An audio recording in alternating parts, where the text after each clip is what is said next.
Sports, sports, sports, sports, Syracuse Sports. I think I just made up a theme song. Hello, friends. Great to have you here. Syracuse Sports is presented by Crouse Health, the exclusive healthcare partner for Syracuse Athletics. My name is Brent.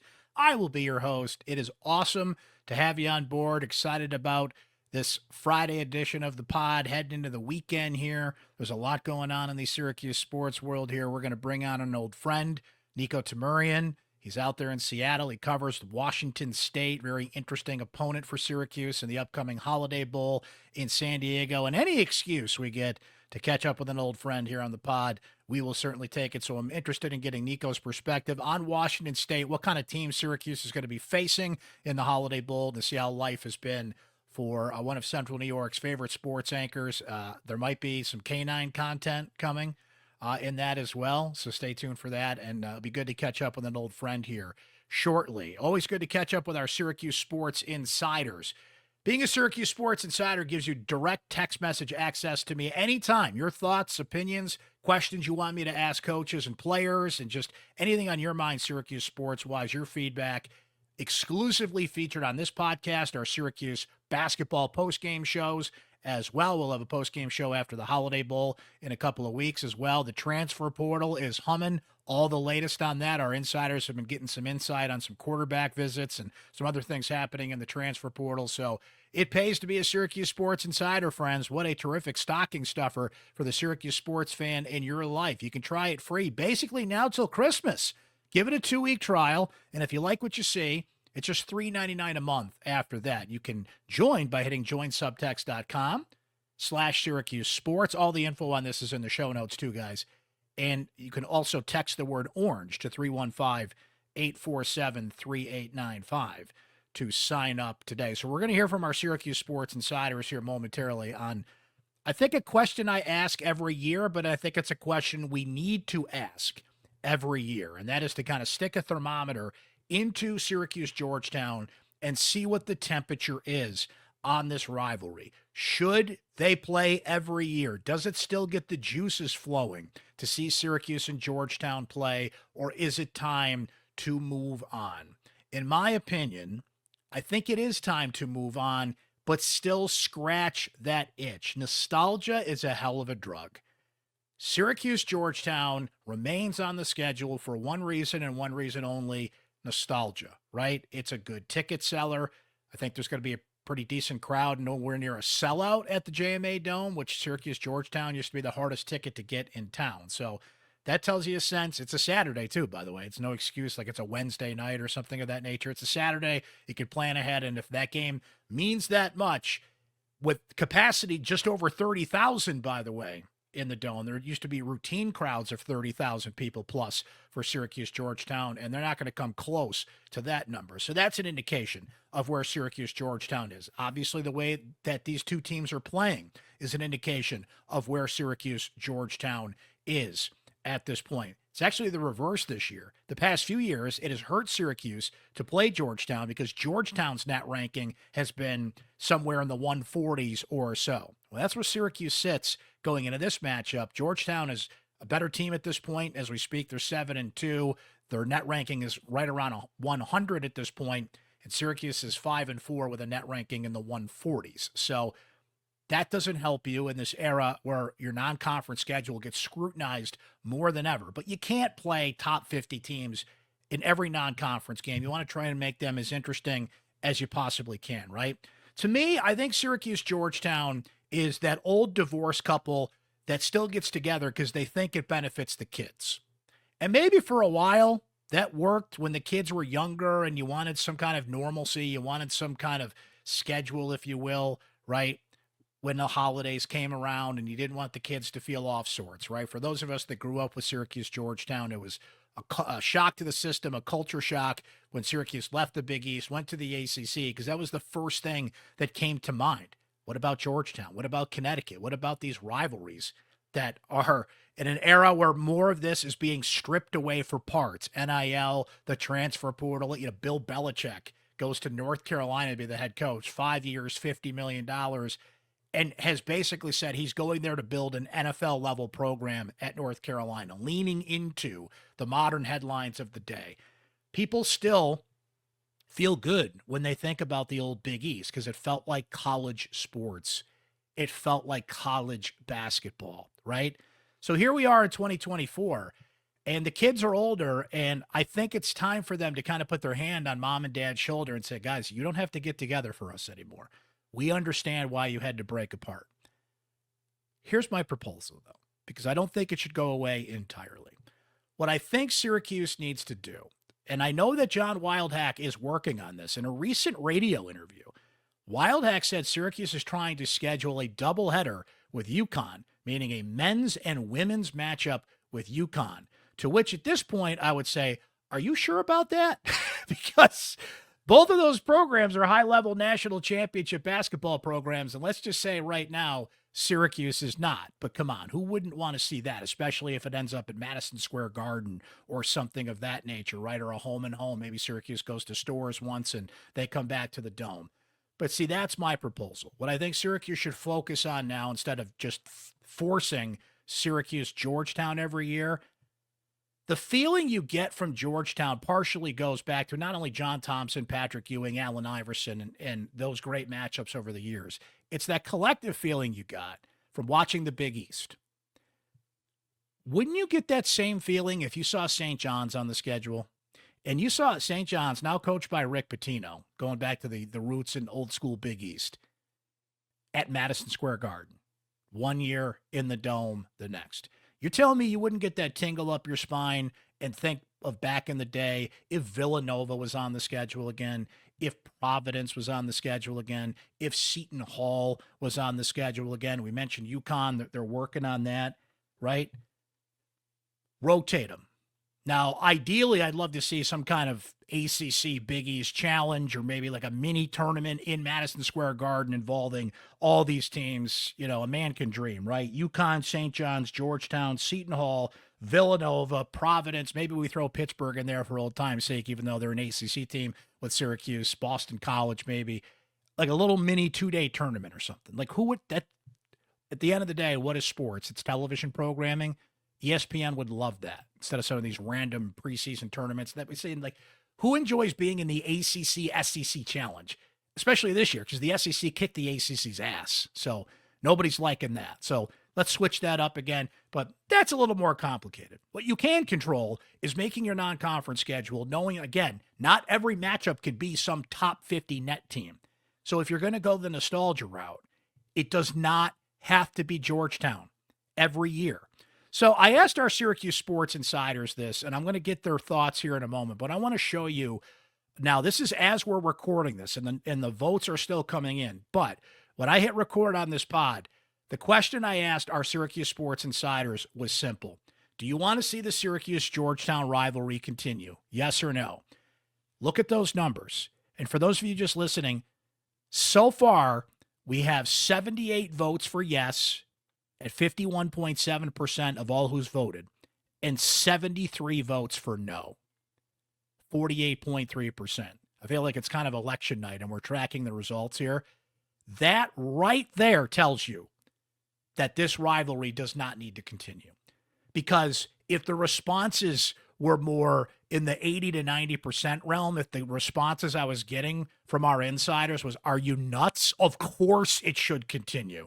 The fact that that poll, and I know it's only a representation of our Syracuse Sports Insiders, but these are some of the most passionate, intelligent Syracuse sports fans out there, many of which live through Syracuse-Georgetown, many of which know what it is and know what it means and know what it is today. That poll right there tells me that you don't have to do this every year, right? And I feel like a rotation of old Big East rivals would be more interesting than just Georgetown every year. I get the rivalry aspect of it, but when there's like little social media commercials, maybe they're on TV and stuff as well, all the footage is before 1990. It'd be one thing, and there have been some great games between these two in recent years. Ed Cooley last year, now the head coach at Georgetown, said, hey, I can't wait for this goddamn game next year, right? He got the fever. He got the juice. I talked to Chris Bell in the locker room earlier this week, and he said, this is a rivalry. North Carolina's not our rival. Duke's not our rival. They need to understand Georgetown's our rival. There's so many new players that come in and out, though it's hard for them to send that message, right? And I feel like to be a true rival, you need to be in the same conference, right? So why force it? If you want to scratch that itch and go back to nostalgia, which is why we do this, let's get the whole band back together and not just two participants in the band back together, right? Here's what our Syracuse Sports Insiders had to say about this. Jeff N. says, I'm with you, Brent, especially for those of us who were around when they played at Manly and Big John was coaching. Great stuff, but once they left the Big East, it was pretty much over. Kevin C. says this, Boeheim's gone. Thompson's gone. The Big East is gone. Neither program is relevant nationally. Trying to hang on to this game is like trying to hang on to the SU-Colgate football rivalry. Let it rest in peace. From Gene, who says, I would miss it, but it doesn't have the same meaning anymore and feels forced, to be honest. My son's 16, and he understands the rivalry, but it means nothing to his generation, unfortunately. And that's a question I ask myself. If it went away tomorrow, would I miss it? I don't think I would. If the schedule came out next year, I'm not like going down with the highlighter looking for Georgetown. When's the Duke game? When's the Carolina game? Oh, what's the non-conference look like? Oh, look at that. They're going to the Barclays Center again. Like, Georgetown is not the immediate first thing that I look for. I remember when my dad would come home, we were longtime season ticket holders for both sports, football and basketball. I remember those little pocket schedules they would give you. My dad would come home and I would grab it with when's Georgetown, right? Like, when's Georgetown? We're going. I don't do that anymore. I don't think anybody does it anymore, right? As Rob W. says, I think it should stay on the schedule, but I would love to see a rotation of old Big East foes like the Johnnies, Seton Hall, and Nova. That's my idea. And Rob agrees with it. From Daniel A., who says, it pained me to vote no in the poll we mentioned earlier, but they haven't helped our net. And sure, I still regularly use it's 12 o'clock and Georgetown still, but it just hasn't felt the same since we left the Big East. A couple more from our Syracuse Sports Insiders, who has always provided great feedback on this. Connor B. says, should it be on the schedule? Yes. Does it get the juices flowing still? Absolutely not. It needs a revival, but don't think there's any way for that to happen with the current state of the program. Rondell wasn't happy with me. Really, Brent? What about the history behind this rivalry? Like, generations of Syracuse fans have been taught to hate Georgetown, and to just let all of that go would mean that we would essentially have no rivalry in basketball. And we're going to say that Duke is our rival?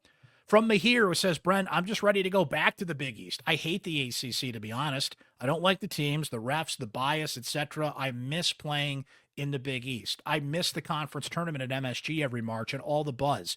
The conference was so highly competitive, physical, and tough. I miss all of that. I miss it too, and I'm always careful when Requiem for the Big East comes on, that amazing 30 for 30 documentary, because you get sucked back in and you get that nostalgia itch and what those rivalries were like in this league and how unique it was and how it literally built ESPN right to the end. And the backdrop of the last Syracuse-Georgetown game at Madison Square Garden in the Big East tournament is there in this documentary, which Ezra Edelman made. It's incredible. I'm sure most of you have seen it. If you haven't, you got to fix that. It is one of the best sports documentaries I've ever seen, let alone one that involves something that we're all close to, right?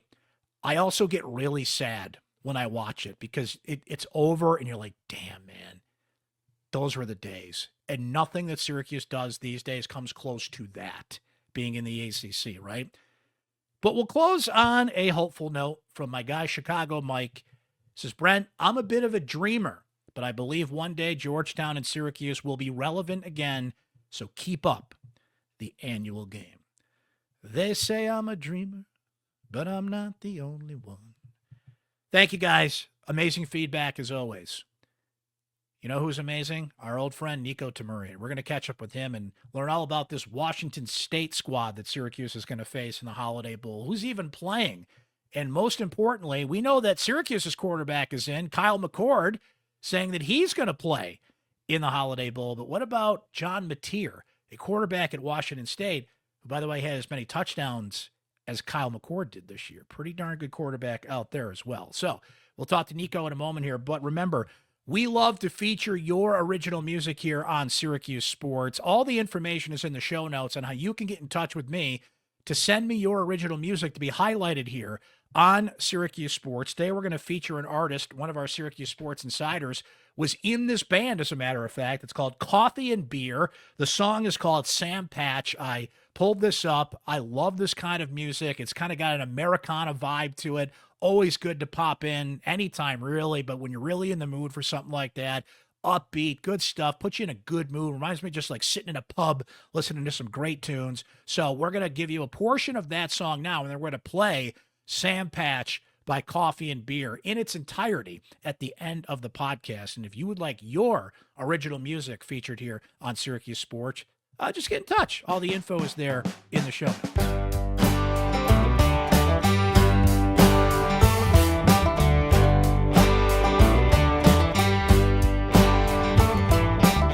Sam Patch was a young man, but he stood above the crowd, staring out on the river, rolling past the town, looking down on the water, so dark and deep.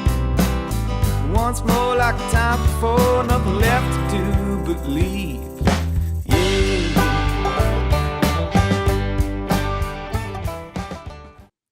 Well, it is great to see this guy, ladies and gentlemen, Niko Tamurian, all the way on the left coast of the United States, joining us here on Syracuse Sports. You look good. Your hair looks good. Everything looks good. How are you, my friend?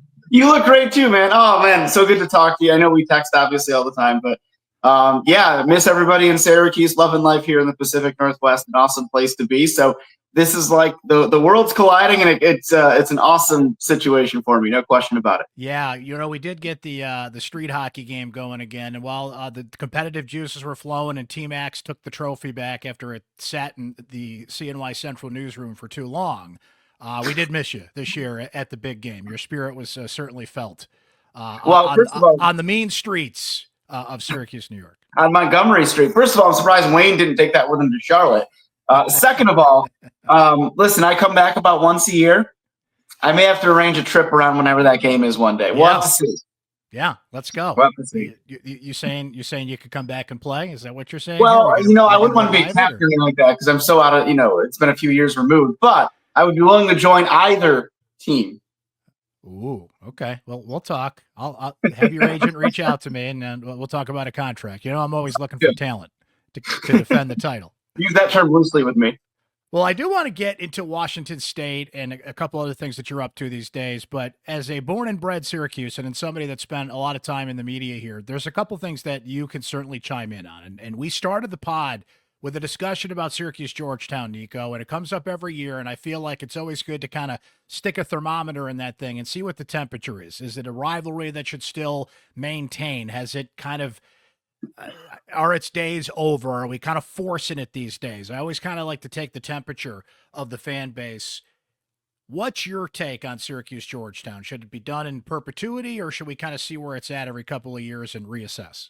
I think you should keep playing. It's a rivalry, and I think anybody of a certain age, like you said Georgetown, I had like chills. I'm like, oh, like come on. Okay. You know what I'm saying? Like, listen, I understand that the rivalry today isn't what it was 20 years ago, and especially not what it was 40 years ago, obviously. But it's so rare that you can just have a genuine dislike of another program.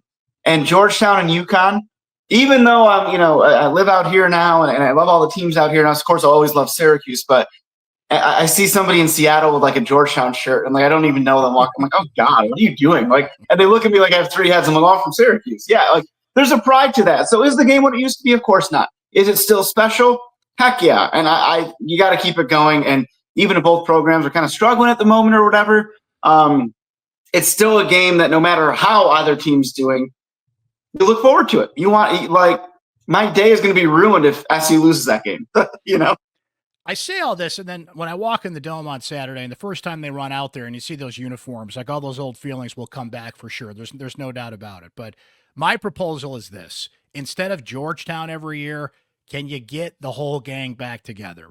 Put St. John's on the schedule. Put Providence on the schedule. Put Seton Hall on the schedule. I think you're forcing the Georgetown thing because a true rivalry I don't think could exist unless you're in the same conference. So let's get the whole band back together and not just the Orange and the Hoyas. Not a bad proposal. But what do you think? Yeah, that would be a lot of fun. I still, on occasion, watch the Requiem for the Big East, the 30 for 30 they did. I mean, because it just brings back all those childhood things. I mean, I was born in the 80s, so like some of that I don't remember, but like the 90s, it was still a thing with AI and Wallace and all of that. And John Thompson, egging on the dome and pushing Boeheim. And like, yeah, it's still special. That's a soft spot in my heart, no matter how many years pass since I've left town. I brought that up earlier too, Nico, and I love that show, but I always are hesitant to get into it in a way because it makes me sad. Yeah. It makes me sad. Like, this is what it was. And I'm glad that exists, because I think it's hard for you and I and an older generation that went through that to explain it to a younger generation that doesn't get it. And that's what I tell the kids that I teach now, my daughter, younger generations, like, just watch that, and you will at least get a sense of what we got to experience, which is in no way, shape, or form what they're doing in the ACC now. So that's one walk down memory lane for you here. But I will always talk truth with you, no question. Absolutely. I know you will, and that's what I love about you, my man. While we're on that subject, too, we're going to get to this matchup, too, coming up, but I think that Syracuse football is the top dog now. Like, to use that great line from that movie and a popular meme these days, I am the captain now. Fran Brown and company has taken the crown from Syracuse basketball as the most talked about, most interesting, whatever title you want to give it, right? And winning helps. You could come off a 9-3 season, and Syracuse football's a whisker away from the college football playoff. That's going to get people going here, right? It's kind of the same question, though. As somebody that's still got orange running through his veins in a lot of ways, to see the success that Fran Brown has had with this football program, what's been your view from Seattle on that? Yeah, listen, when I'm at a Seahawks game in the press box and I got somebody coming up like, hey, that Fran guy's pretty good. Like, it's had a nationwide impact. Yeah. And I'm going to go back to a quote. I believe it was from the 90s. It may have been after, but from Jim Boeheim. And I remember he was quoted as saying, Syracuse is a football town with a fine basketball team. And I think that's always kind of held true. It's just that for a long time, for maybe the last 20 plus years, it's just that basketball had vastly outperformed football, save for a few seasons, 2018, 2012, whatever. Well, 2012 basketball is pretty good, but you get the idea I'm saying here. So, I mean, yeah, it's been fun to watch. I can be a fan now. I mean, I was always a fan, but now it's not work. It's just watching 4:00 games or 9 a.m. games on the Pacific time, which is kind of unique. But it's been really special to watch. And I mean, you guys see it firsthand. Fran's the real deal, and he's caught the entire attention of the nation. My only thing going forward is like, geez, I hope they can hang on to him for a while, because I mean, you make that kind of impact. And I know he said famously, like, you see how much this guy's paying me, referring to Wild Hack. But there's some big conferences out there that are desperate for a guy like France. I hope we can hang on to him, not to dampen the parade, but how special has it been? And it's been really cool to see the nationwide impact, which is what I can uniquely kind of see out here in the Seattle area now. When I've got random people that just know I was born and raised there saying, hey, how about that Fran guy? It's like, yeah, I haven't met him, but he's the real deal. And see, that's a good test, because what people used to say when they'd see a Syracuse logo in Seattle or somewhere far away is Boeheim basketball, things of that nature, but they're kind of resetting to football, the success. And Fran Brown not only has put together a successful program here, Nico, it feels like he goes viral weekly for something he says at a press conference, or, the winners get washed thing, or whatever the case may be. Like, he gets it. He knows how to get attention for his program. And at least in year one here, it seems like he's a pretty darn good coach as well. Yeah, I still get the Boeheim thing, but I want a winners get washed shirt. Somebody's got to find me one of those. Well, Christmas is coming, so maybe Santa will bring you one out there. Okay, I still owe you for the great T-shirt you sent me I should have worn it on the show today. Nico sent me a great Seattle Kraken shirt with our old friend Yanni Gord. And I still wear that shirt, by the way. Still got a lot of I'm glad you use that. Yeah, it's a cool sports scene out here with the Kraken, the Mariners, the Seahawks, and things like that. And we have the college team that we're going to get into in a second with the Huskies and Cougs. But yeah, it's been really special to see even people out here, and not just because Cal and Stanford on the left coast are suddenly in the Atlantic Coast Conference. It's been cool to see a little orange exposure out here. There's more Central New Yorkers than you think, even some Western New Yorkers out this way. That's been kind of a surprise for me. Well, you just brought it up there. You're in a city that's got a very exciting professional sports scene. You're kept busy by those, and hopefully an NBA team to be added to that soon, as it feels like Seattle. There it is. He's got the shirt. I love it. Rightly, we'll get the NBA back. So we'll see about that. But where does Washington State fit in that conversation? How much are you covering the Cougs versus everything else you've got to put on your docket there? Yeah, it's a unique dynamic. So Pullman, like I mentioned earlier, is on the Idaho border. It's a small little town in southeastern Washington. But that said, it's a big state school. A lot of people from the Seattle area go to school there. Big broadcasting school. It's certainly for this part of the country where most people go. So my newsroom at KOMO here in Seattle is full of Cougs everywhere, and it's a cool dynamic in that regard. And so to your point with the sports scene, there's a lot of alums out here. The old saying goes, there's a lot of Cougs on this side of the mountains, on the left side of the Cascades. And it's a totally different world. You got this huge metropolitan area in Seattle, and the Washington Huskies campus is right on Mott Lake in the middle of Seattle, and it's a beautiful spot. You've all seen the video. But then you go to the complete opposite side of the state where it's almost like a desert you have to cross around your way. It's cool. So they get a lot of coverage because of the amount of alums here, and they've had some good years, the Gardner Minshews, and they've had some people like that. Mike Leach, rest his soul, is such a popular figure, but you cover them a lot.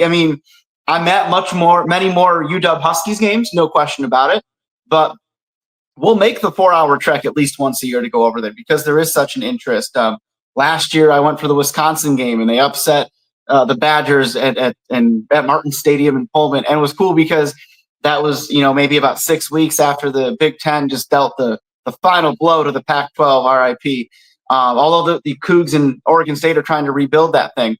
So it's changed a little bit because just like we were talking about with the rec move to the Big East from the standpoint of it's not what it was. Like the Apple Cup, the Huskies and Cougs is played in September now instead of Thanksgiving weekend tradition now. So it's changed quite a bit, but the Cougs are still of high interest. They've got a good team, and there's almost like a rallying for the underdog after everything that happened, after they were left behind, so to speak.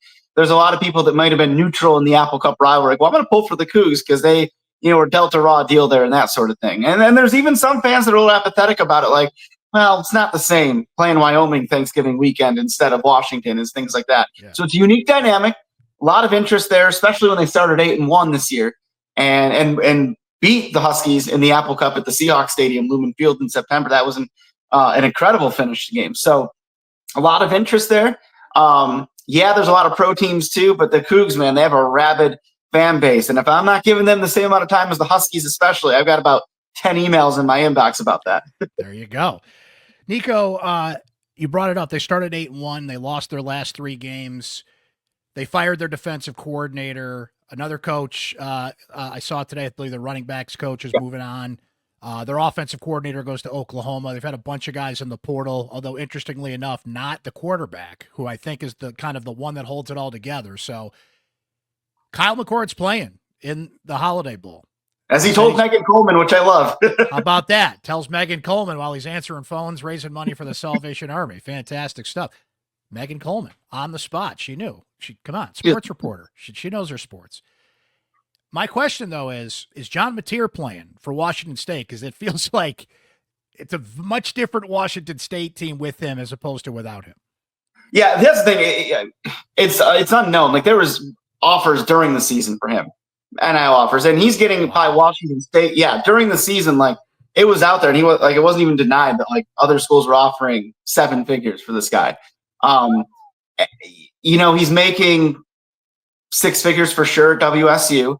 And so so we don't know for sure just yet because it's ever evolving. What can Washington State dig up from their own NIL coffers? And they have the Coug Collective, a cool NIL thing. And it's one of those things where it may come down to, okay, here's some of the offers. Can you guys match this? He's a unique guy.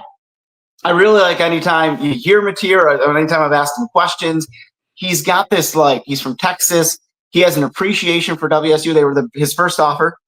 They were his only offer. He was kind of overshadowed by some of the football down there. And that's a credit to this WSU coaching staff, which we'll talk about in a bit because they're really cool. They identified Cam Ward in our Incarnate Word. And he had 2 great seasons there. And then, of course, went to Miami until Syracuse shut him down. But they have a great ability to identify these quarterbacks. I mean, Mateer, as talented he was backing up Cam Ward last year. I mean, that's a heck of a quarterback room. So that's the big question as of this recording. It's unknown, and I suspect it's unknown because I think they are trying to work those things out. If it was just an enter the transfer portal, see what else is out there, like his star receiver Kyle Williams, that does hurt. That's his number one target. I think it's going to come down to that. But at this point, there is a loyalty factor that I think you have to consider more than most other NIL guys. Like, listen, if you're getting triple the money, you're getting triple the money.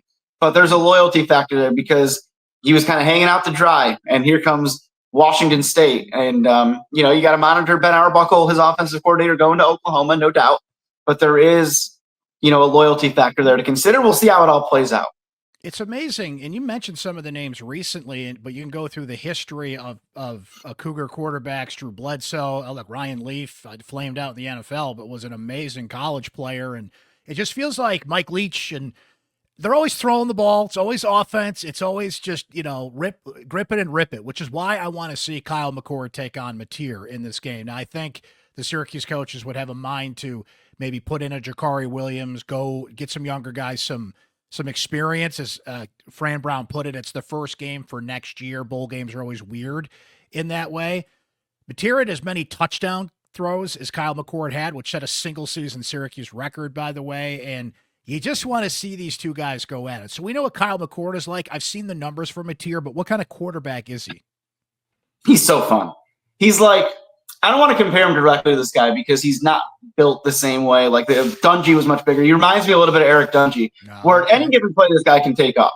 But he's got an arm too. Like he's not just some runner. It's not like, so he's a lot of fun to watch. The personality, look up some YouTube videos. He's done some Coug collective shows. Like, I like this guy. He's a cool cat.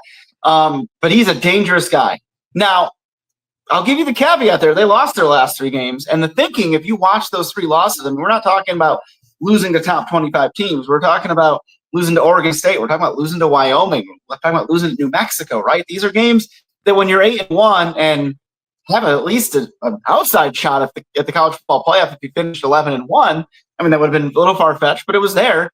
You can't lose those kind of games. So the idea there was maybe Mateer got figured out a little bit, like the explosive runs that maybe we saw in the Apple Cup when they beat Washington in September. I mean, the Huskies had no answer for him. Well, all of a sudden New Mexico and Oregon State are having an answer for him. So the idea that, at least what I saw in my analysis, and if I'm seeing it, I promise you Fran Brown sees it, that I think some things have been figured out in that regard. That said, really fun to watch. Really fun to watch. And he's dynamic, and he can get it done in so many ways. So it'll be a challenge, no question about it.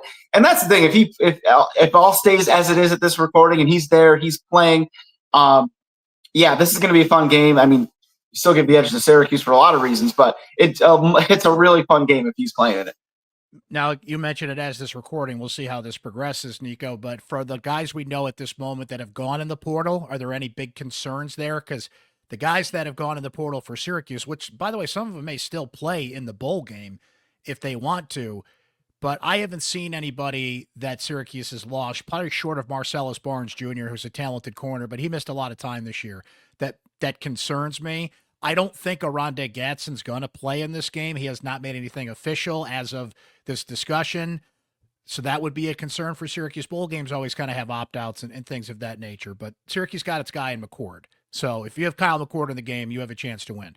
Of the names that have departed and may not play, is there anybody that would make you say that's kind of a game changer for Washington State? Yeah, I think that when you look at it, Kyle Williams, I mentioned, certainly that's a big deal. I mean, he was the guy that you could count on for a home run at any given time. No question about it. And the interesting thing about it is just the dynamic of college right now, where the Cougs are in the Pac-2. They know it. Jake Dicker, who I have the utmost respect for, their head coach, he's done a really good job. He even said, like, before the last game, he was like, yeah, we're going to lose around 20 guys. Now, he knew. It's more of an open process. Like, he knew Cam Ward was leaving, right? Because Cam Ward's getting over $2 million at Miami. That's just something that Washington State in this current landscape, they just can't do right now. Maybe one day, but not right now. And so it's a different, Kyle Williams is the name to answer your question, but I give you that background from the idea that they kind of knew this was coming.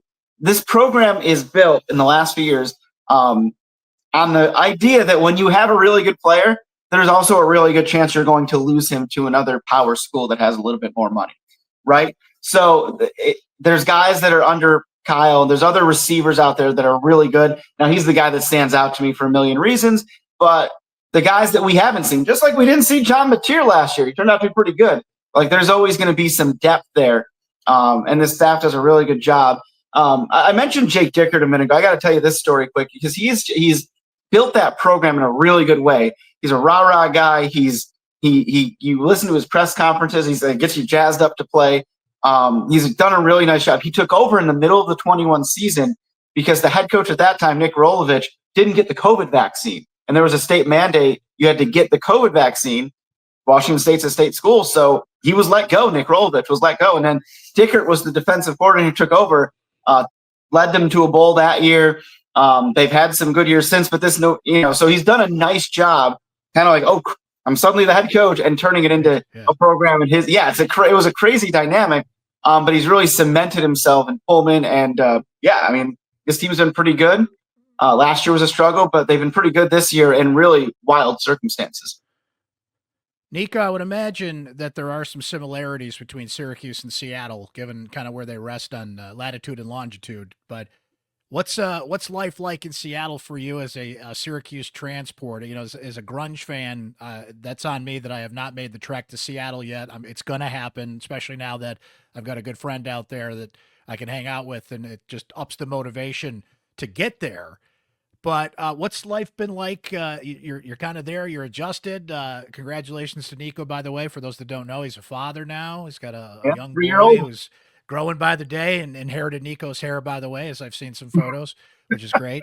But what's Seattle like? Tell us all the good and bad of it. Listen, you always love where you're from, and I always love Syracuse and everything about it. I miss you. I miss so many people at SU, the Crunch, the Syracuse Mets. I miss my CNY Central family. Of course, you miss the people. But I love it here. I really do. It's a beautiful part of the country. I mean, it's distracted driving on my way to work. You've got Mount Rainier one side, then the Olympics on the other side.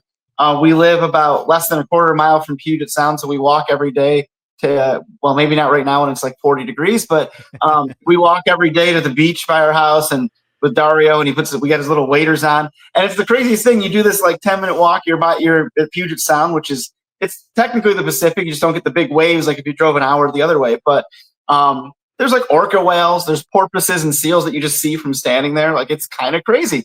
It's a different kind of life. And to each their own, right? Like, somebody might be like, well, that's not for me. Well, and that's fine. But it's been really cool. That and the job of covering professional sports and, being at the Seahawks facility like all week and with the Mariners and their season. The teams here are really accommodating, and I'm going to bring one prop here really quick.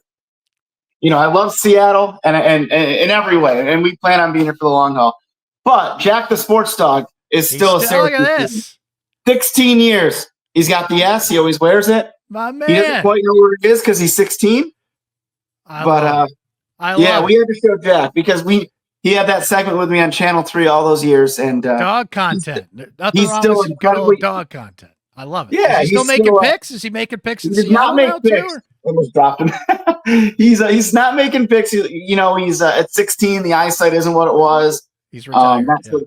But he is. He's still got all his SU clothes. He's got all that stuff. And I love it. Look at Jack, my man. Yeah, he was. He was on the air with me a long time there. I'm gonna let you go back to bed, pal.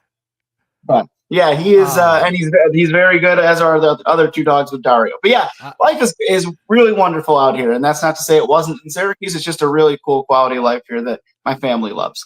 I love to hear that. I love to see Jack, and love to hear you're doing so well out there. And it was just great to see you and connect today. And you must have smiled when Syracuse showed up as Washington State's opponent. Anytime you can tie the two together, there's not a lot of Syracuse-Seattle sports connections, but anytime something like that could happen, the Bills go out there once in a while, things of that nature. But you're one of the first people I thought of when Syracuse got that bowl slot. I'm like, that's a good excuse to check up with my man Nico here. So I was watching that for weeks. I'm like, this can happen. This can happen. And then sure enough, and it might have been the Huskies too. But yeah, I'm really glad it did. It'll be a great game. And I've said, even on our air in Seattle, I'm not just saying this on the end of Syracuse. I mean, that Syracuse team is special. Even if Mateer plays, I feel good about the orange in this game. I feel really good about the orange in this game. If John, between now and then transfers or otherwise, it might get a little ugly. But, I think it'll be a fun, exciting game. And what a cool treat. And now I'm just holding out the Sonics come back and that Buddy Boeheim gets a contract with them. How about that? Now we're talking. There you go. I'm going to text that to Julie. I'm going to tell her that. There you go. Yeah. We will speak it into existence, and that'd be a good spot for him to go. Expansion team and bombs away, and we know Buddy can get on those heaters and hit a bunch of threes, so that would be fun to watch for sure. Nico, great to see you. Great to catch up. I'm just thrilled that you're doing well in life, let alone in your career and everything going on here. Best of luck to you in everything. It's always good to hear and see you as opposed to seeing those green texts come up on my phone. So we'll do this again soon, I'm sure. But thanks for your time today, my friend. Oh, absolutely. And one last apology to you and my old boss, Sean Carroll, and a couple other folks. I'm still not quite adjusted to the time difference. So there's times I'm texting when I'm leaving work at 11, and Sean's like, dude, you got to stop texting me at 2 a.m. I'm like, oh, God, I'm sorry. So that's my apology to anybody in Syracuse. I have sworn at you a couple times, like, dude, it's 2 a.m, okay? Like, I stay up late, but not that late. Yeah, so come on. My apologies, brother. Figure that out. You're 3 hours behind. You should know this by now. Thanks to Nico for hopping on Syracuse Sports with us. We got to catch up with him and Jack the Sports Dog. Wholesome dog content. You got to love that. That's why I got to watch on YouTube, folks. But subscribe anywhere. YouTube, Spotify, Apple, wherever you get your podcasts. We greatly appreciate that. That's the best way to keep up with Syracuse Sports. When there's a new episode, there it will be ready for you to go to listen or watch on demand. But being a Syracuse Sports Insider means you get the pod sent to you as soon as it is hot off the podcast press, and you're the first to get access to Syracuse Sports. Your feedback is featured exclusively here as a Syracuse Sports Insider. We do not feature feedback from Twitter, social media, anything else, Telegram, email, none of that. Snail mail.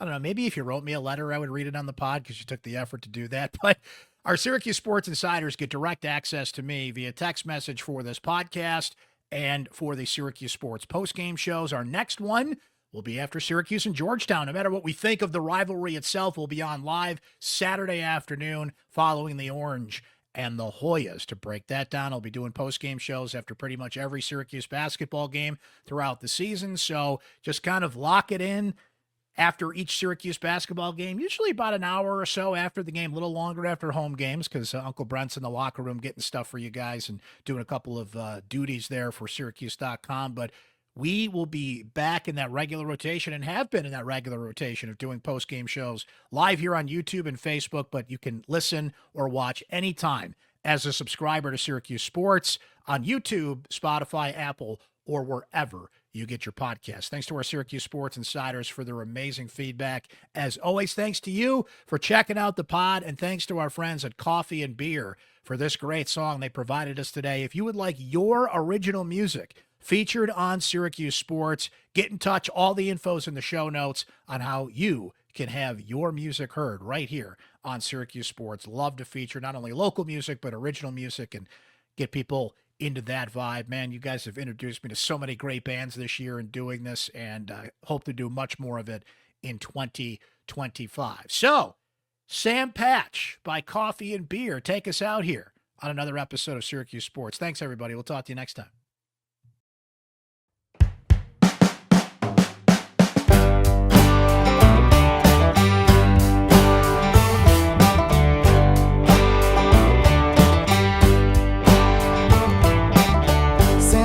Was a young man, but he stood above the crowd, staring out on the river, rolling past the town, looking down on the water, so dark and deep. Once more like the time before, nothing left to do but leave. Yeah. Come see the sign on the wall, that boy is gonna jump the jealousy fall. Might sound crazy, but it's true. And if he jumps into history, he's gonna do it by the banks of the Genesee. And I wanna be there, don't you? Don't you?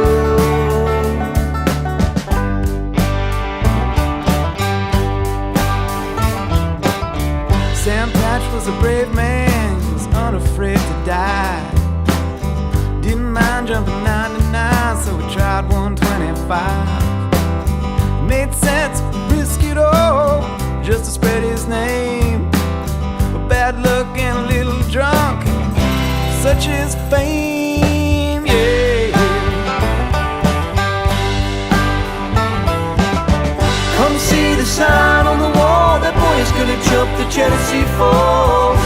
Might sound crazy, but it's true. And if he jumps into history, he's gonna do it by the banks of the Genesee, yeah. I wanna be there, don't you? Don't you?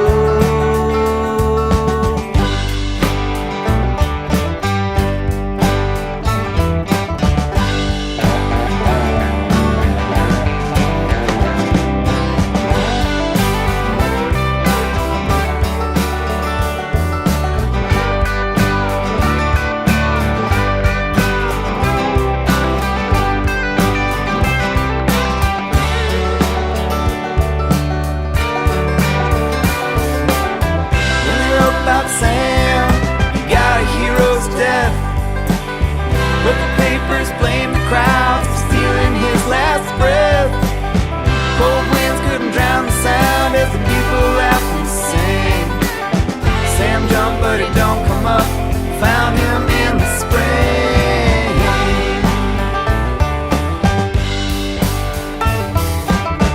Come see the sign on the wall, that boy is gonna jump the Genesee Falls. Might sound crazy, but it's true. And if he jumps into history, he's gonna do it by the banks of the Genesee, and I wanna be there, don't you? Come see the sign on the wall, that boy's gonna jump the Genesee Falls. Might sound crazy, but it's true. And if he jumps into history, he's gonna do it by the banks of the Genesee, and I wanna be there, don't you? Don't you?